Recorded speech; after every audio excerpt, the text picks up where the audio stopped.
Luke chapter 7. After he had finished speaking in the hearing of the people, he entered into Capernaum. A certain centurion's servant, who was dear to him, was sick and at the point of death. When he heard about Jesus, he sent to him elders of the Jews, asking him to come and save his servant. When they came to Jesus, they begged him earnestly, saying, "He is worthy for you to do this for him, for he loves our nation, and he built our synagogue for us." Jesus went with them. When he was now not far from the house, the centurion sent friends to him, saying to him, "Lord, don't trouble yourself, for I am not worthy for you to come under my roof. Therefore I didn't even think myself worthy to come to you, but say the word, and my servant will be healed.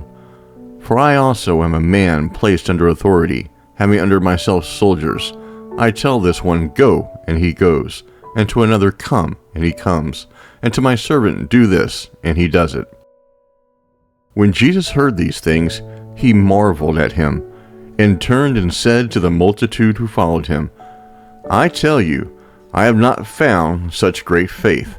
No, not in Israel."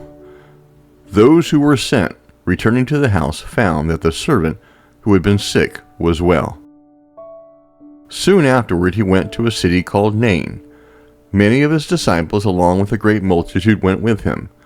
Now when he came near to the gate of the city, behold, one who was dead was carried out, the only son of his mother, and she was a widow.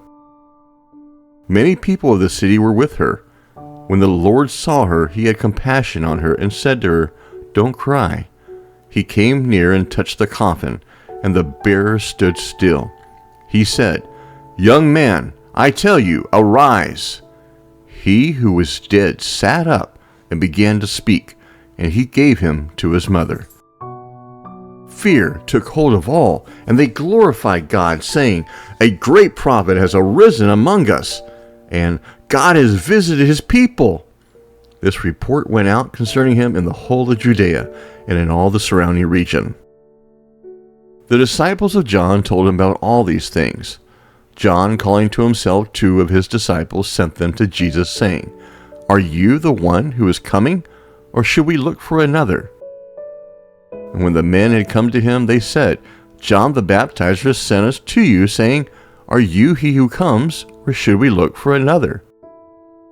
In that hour he cured many of diseases and plagues and evil spirits, and to many who were blind he gave sight.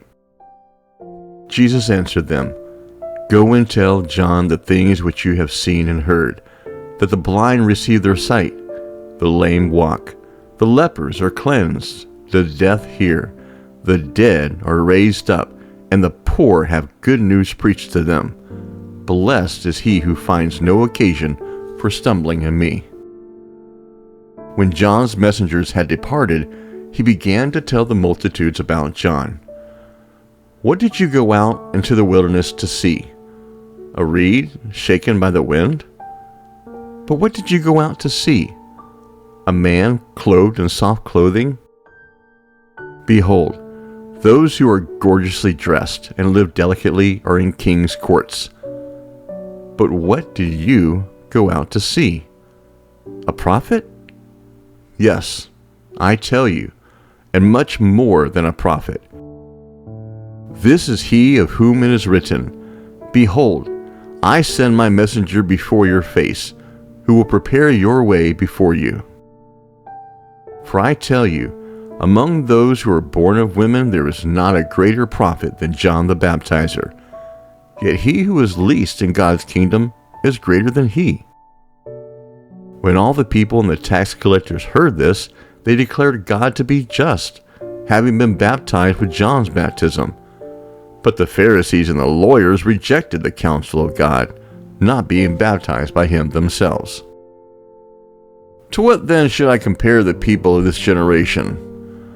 What are they like? They are like children who sit in the marketplace and call to one another, saying, "We piped to you, and you didn't dance. We mourned, and you didn't weep. For John the Baptizer came neither eating bread nor drinking wine, and you say, 'He has a demon.' The Son of Man has come eating and drinking, and you say, 'Behold, a gluttonous man and a drunkard, a friend of tax collectors and sinners.'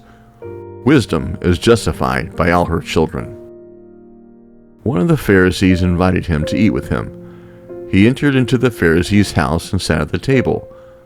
Behold, a woman in the city who was a sinner, when she knew that he was reclining in the Pharisee's house, brought an alabaster jar of ointment. Standing behind at his feet weeping, she began to wet his feet with her tears, and she wiped them with the hair of her head, kissed his feet, and anointed them with the ointment. Now when the Pharisee who had invited him saw it, he said to himself, "This man, if he were a prophet, would have perceived who and what kind of woman this is who touches him, that she is a sinner." And Jesus answered him, "Simon, I have something to tell you." He said, "Teacher, say on." A certain lender had 2 debtors. The one owed 500 denarii and the other 50. When they couldn't pay, he forgave them both. Which of them therefore will love him most? Simon answered, "He, I suppose, to whom he forgave the most." He said to him, "You have judged correctly." Turning to the woman, he said to Simon, "Do you see this woman? I entered into your house, and you gave me no water for my feet, but she has wet my feet with her tears and wiped them with the hair of her head. You gave me no kiss, but she, since the time I came in, has not ceased to kiss my feet. You didn't anoint my head with oil, but she has anointed my feet with ointment.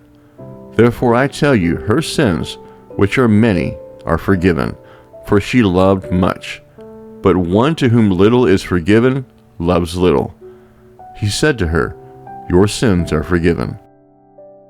Those who sat at the table with him began to say to themselves, "Who is this who even forgives sins?"